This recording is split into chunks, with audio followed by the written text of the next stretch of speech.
Welcome, I'm Ken Cameron from Music Tech Student. In today's session we're going to look at component 1 recording and backing up. Now if you like this content and you want to see more, please give us a like, please give us a thumbs up. If you have any questions you're more than welcome to ask and I will try and make a video or I will try and respond to you as best as possible. It's nice to get feedback from the community to make sure we're kind of going in the right direction and answering everyone's kind of concerns. That's why we started putting these videos together, just to kind of do that. So as well as looking at the backing up procedures that I use for component 1 recording, today I also want to look at a question that we got last week based on component 1 and not using percussion. So before I get into this, let's just head on over to that post. So here we are, here's the post in question. So it says component 1, don't use recording. And I was very much speaking about the fact that you're really not allowed to use recording, and as expected, this is a very debated issue, and a lot of people think that Pearson and Excel have gone too far with this, and they're not allowing us to kind of use the full scope of what we should be doing. And in many respects, I do agree. Now, the one thing I think should be made very, very clear is one of the problems that the exam board are trying to correct was the problem in consistent grading. Now, from the last specification, the grading boundaries and the grade and how the examiner's marks were all over the place. And in a teacher's grading, you could sometimes be out between 1 and 2 grades, which is obviously not good. So that's something they've tried to correct. And in component 1, they've done it in 2 ways, or actually a few more ways than that. But the two that kind of upset people the most are this idea of not being allowed to use percussion and also being dictated to by the amount of instruments that we can use and how we can use them, and all of which is to try and clean up the recording and try and make it as consistent as possible so that the examiner can see or hear the controlling of the recording process. So the argument is definitely that it's stopping us from getting the most out of the students. It's stopping us from getting the full potential of the song. But in terms of consistency of grades, this is the big argument from the exam board, that in actual fact they had to do something so that the spectrum of grades wasn't all over the place.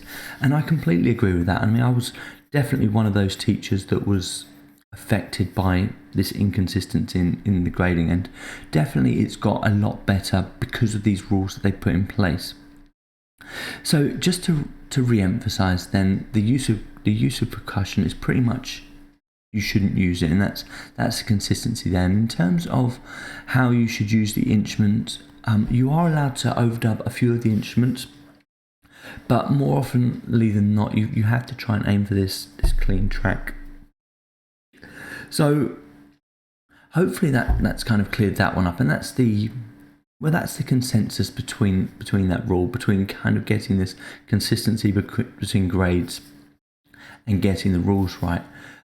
Personally, I still don't think it's perfect, and I'm kind of with most of the teachers that are kind of airing their views now, but I still think it's better than what it was.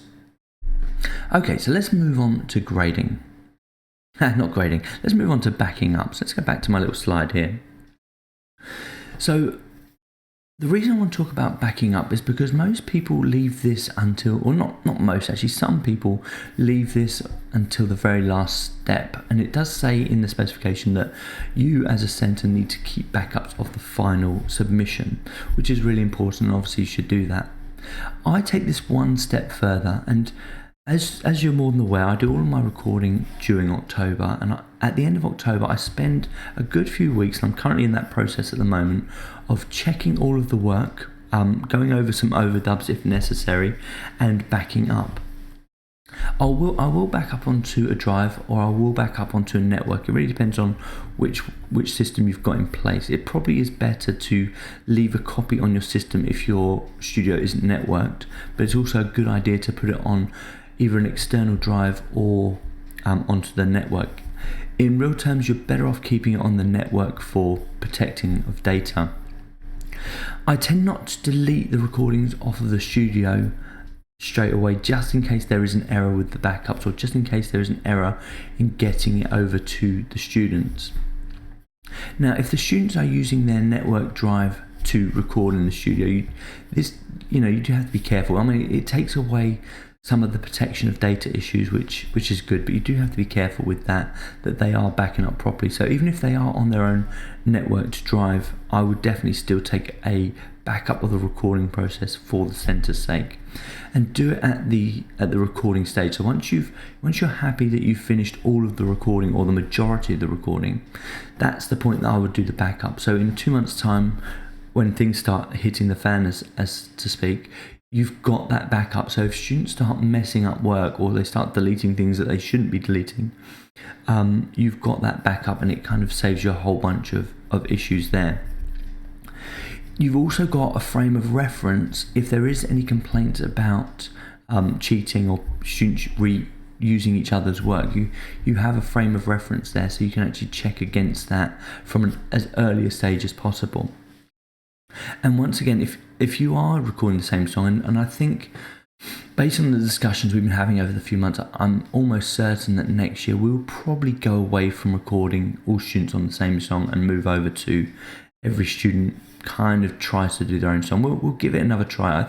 I think it will compromise us in the long run, but I certainly understand the points of view of why we need to kind of do this. So I think that will probably be the advice I'm giving next year. But for the time being, backing up. So when should you back up? I would back up after the recording stage. I might even take an intermediate backup after the mixing stage as well. Not really necessary, but at least if you've got a copy at that stage, which will normally happen probably towards the end of January, where they'll get their first mix done, and then they'll start looking at automation, because once again, the automation and kind of those aspects can also cause a few issues as well. And once again, it's probably a good idea just to check to make sure that at that point there has been no copying of data. Should I back up if I'm on a network? Yeah, almost definitely you should do that. Just make sure you've got a firm copy. It will safeguard you. Why back up after recording? For that reason, just to make sure that you have a copy, and it safeguards students losing work, deleting work, and just being a little bit ridiculous.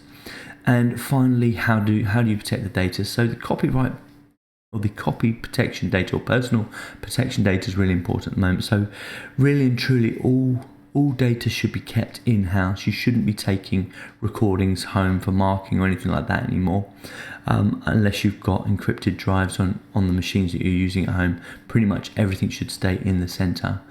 That's becoming a bigger issue with the GDPR rules. So you do need to be careful about students' data and what you're taking home. Everything should really be stay in the center now, and that's why networks can be quite useful. Anyway, I think that's pretty much it for this video. I hope you found that useful. Give it a thumbs up, give it a like, just so we keep this going. And I'll be back next week, and this time I'm probably going to start the component 2 stuff, and I'm in a good place with that now, so we can go over a few of those things. If you have any comments and you want to ask questions, please feel free to. You can do that on Music Tech Student, or you can do it below, and it'd be great to hear from you guys. So I'll see you next time.